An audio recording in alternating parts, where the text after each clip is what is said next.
Gold trusted gold buyers మీరు తాకట్టు పెట్టిన బంగారాన్ని విడిపించి ఈ రోజు ఉన్న మార్కెట్ ధరకు కొనబడును.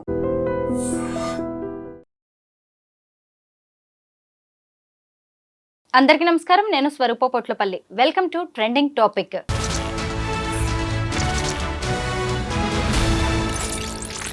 ప్రియుడు మోజులో ముగ్గురు పిల్లల్ని హత్య చేసిన రజిత కేసులో అనేక కొత్త విషయాలు బయటకి వస్తూ ఉన్నాయి. ముఖ్యంగా ఆమె ముగ్గురు పిల్లల్ని ఎలా చంపింది ఒక తల్లి అయి ఉండి అని అందరూ ఇన్ని రోజులు చర్చించుకున్నారు. కానీ మందు కొట్టి మరీ పిల్లల్ని టవల్తో ఆమె చంపినట్టుగా తెలుస్తోంది.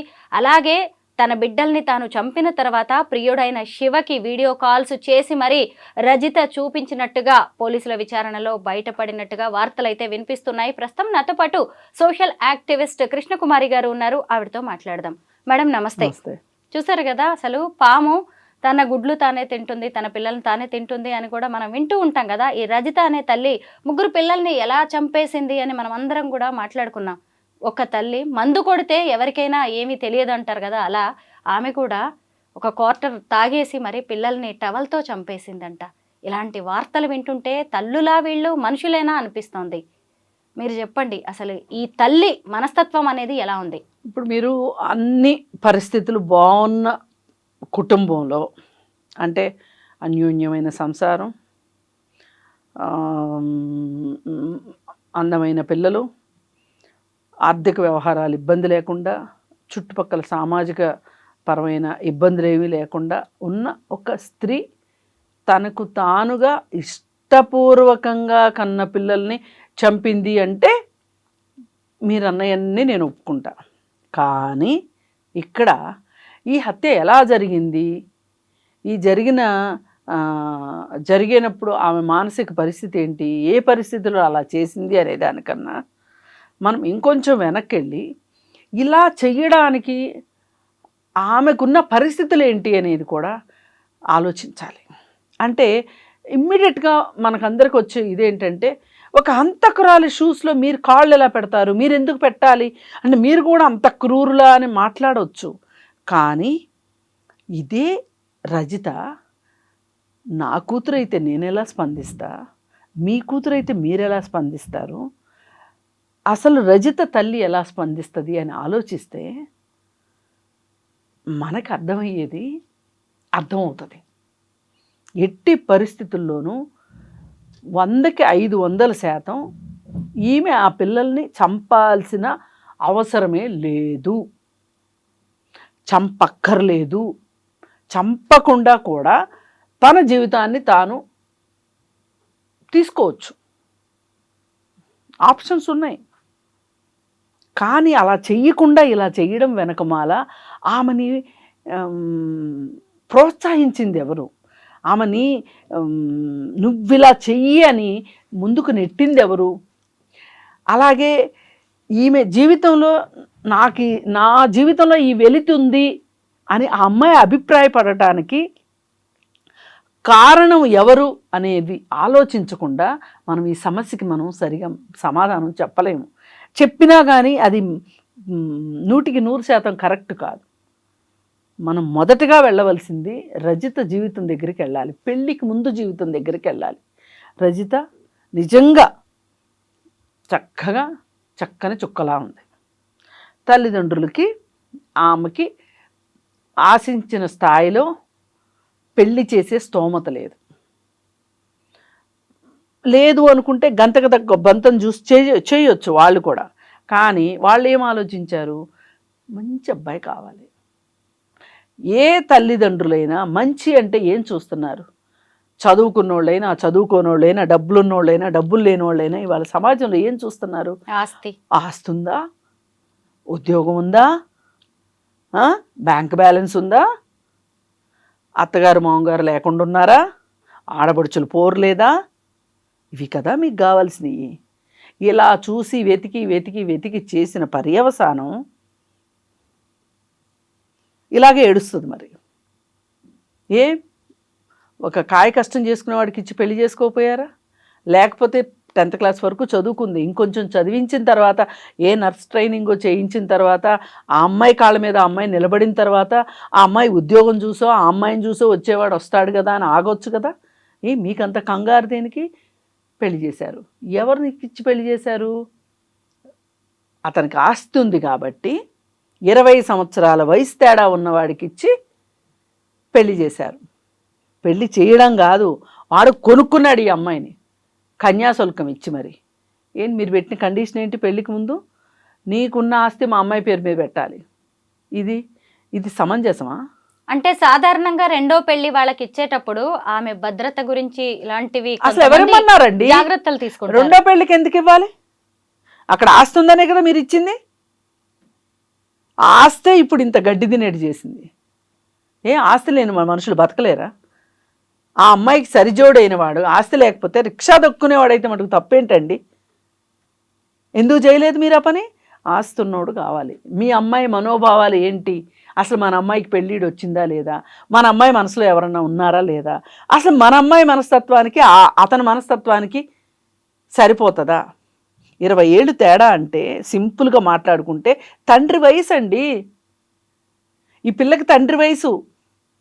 పాత రోజుల్లో పల్లెటూరులో ఉండేవాళ్ళు ఇప్పుడులాగా 21 సంవత్సరం వచ్చాక పెళ్లి చేయాలనేది లేదు అబ్బాయిలకి.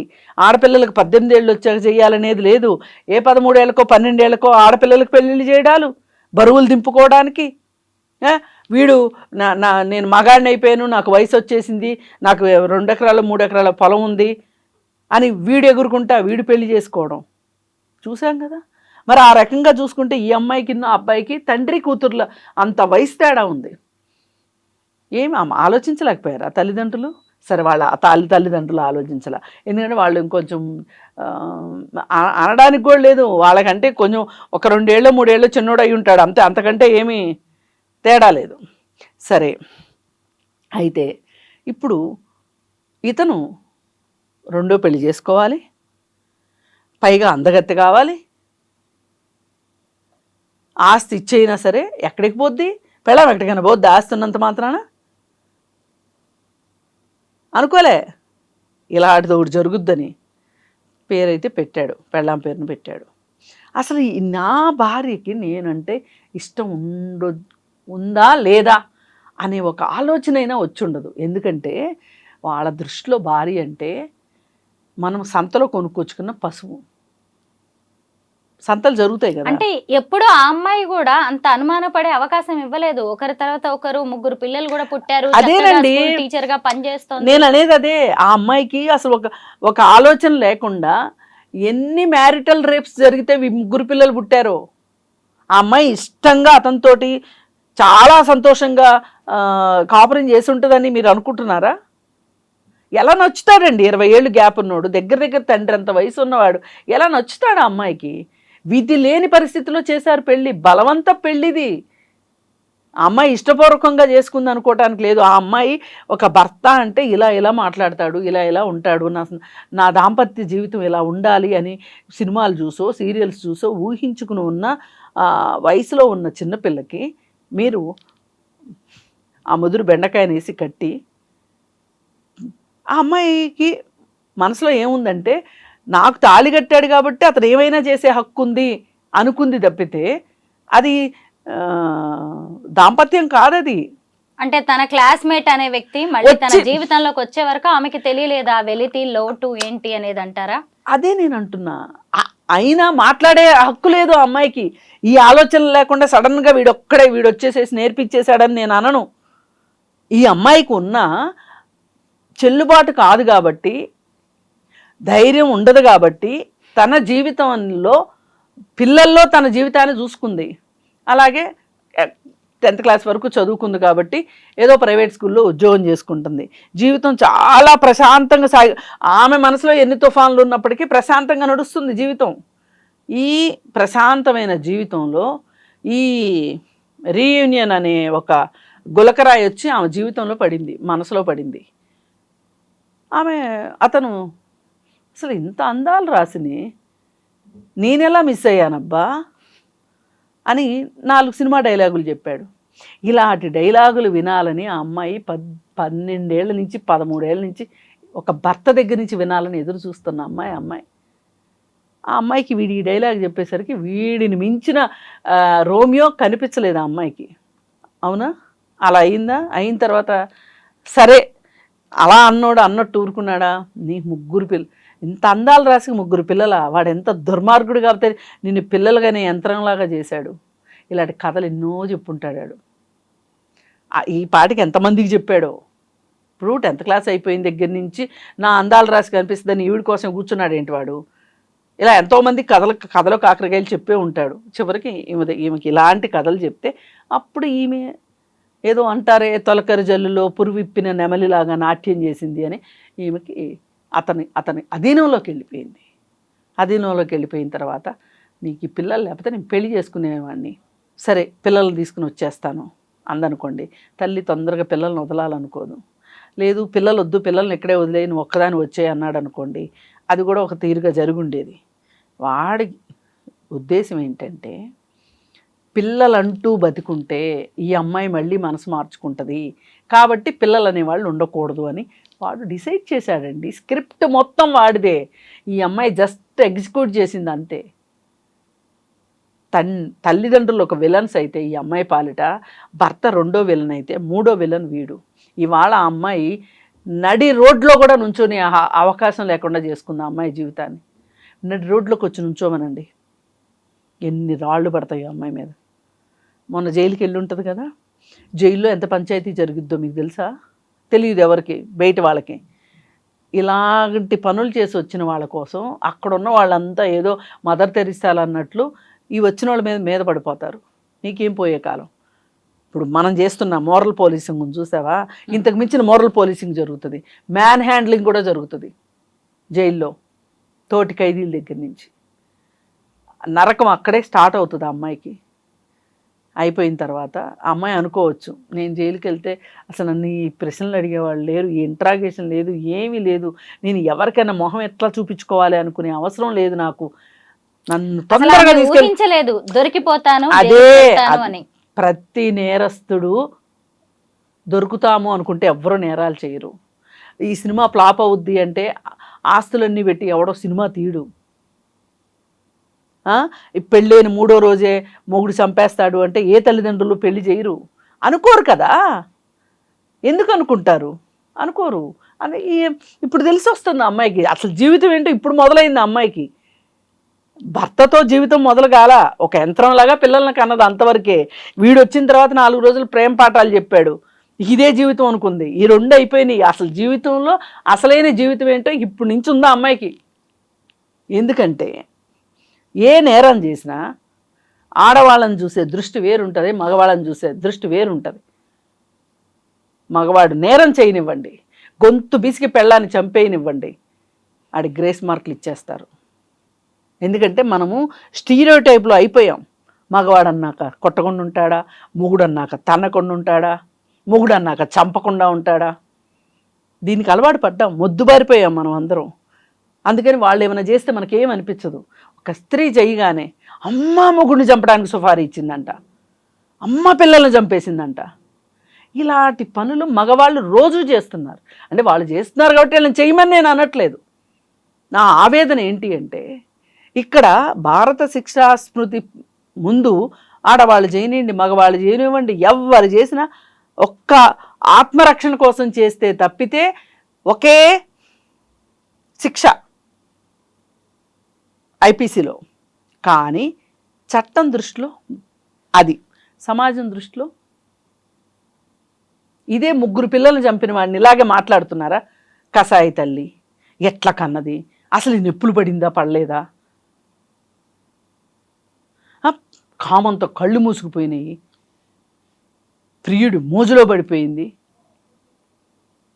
నేనేమంటున్నా, ఎవరి దగ్గరైనా ఇలాంటి వాతావరణం ఉండటం కరెక్ట్ కాదు. స్త్రీకి ఇలాంటి పరిస్థితి ఉండొద్దు, పురుషుడికి ఇలాంటి పరిస్థితి ఉండొద్దు, ఎవరికి ఉండొద్దు. సాధ్యమైనంత వరకు జీవితాల్లో, కుటుంబాల్లో ఒక డెమోక్రటిక్ ధోరణి, అంటే ప్రజాస్వామ్యం అంటే మనము మనకి నచ్చంది చెప్పుకోగలగటం, వాక్ స్వాతంత్ర్యం ఉండటం ఉందా? చాలామంది భార్యలకి వాక్ స్వాతంత్ర్యం ఉందా? మరి అది ప్రజాస్వామ్యబద్ధం ఎట్లా అవుతుంది?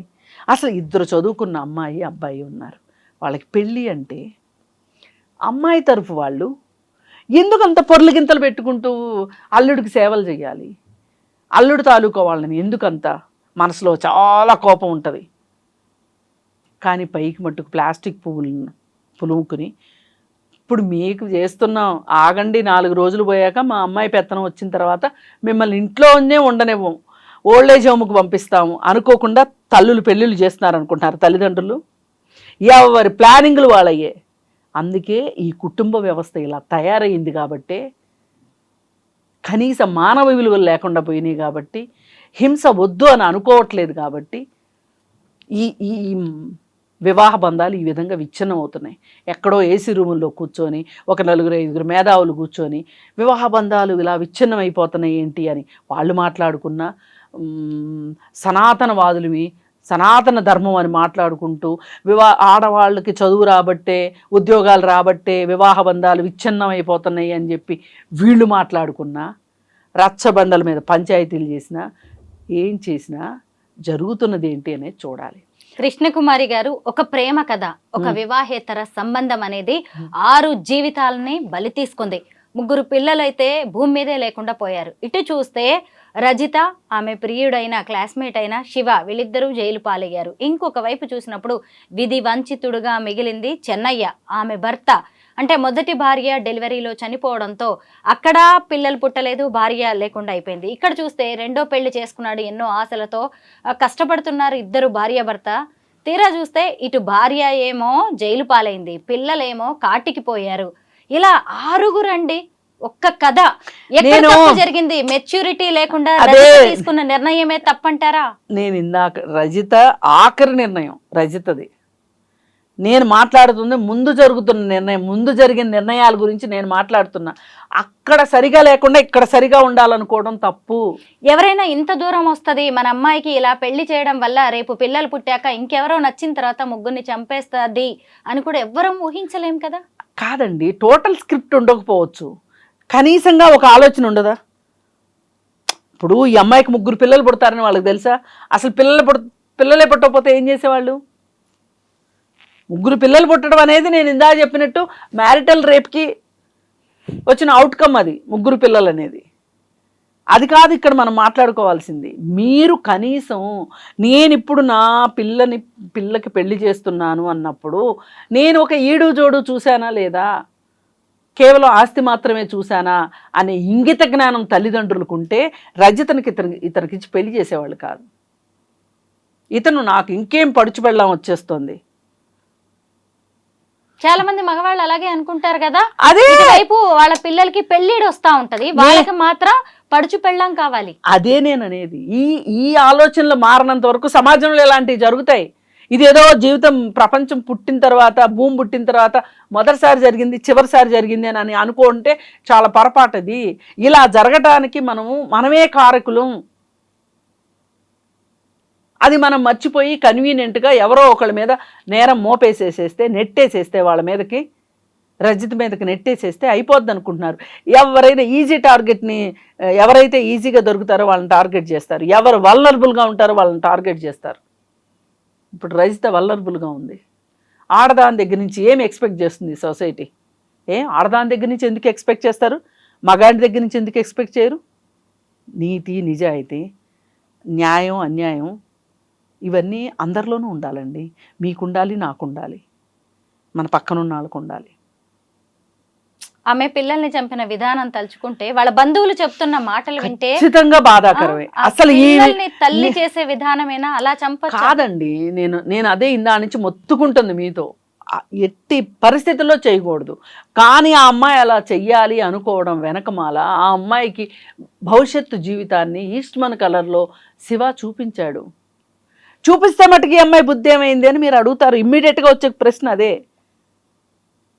జవాబు లేని ప్రశ్నలు సమాజంలో చాలా ఉంటాయండి. ఇది కూడా ఒక జవాబు లేని ప్రశ్న. ఆ అమ్మాయి ఎందుకు అలా చేసింది అంటే, ఆ అమ్మాయి ఇప్పటి వరకు అసలు ఆ అమ్మాయి జీవితంలో జీవించలేదండి.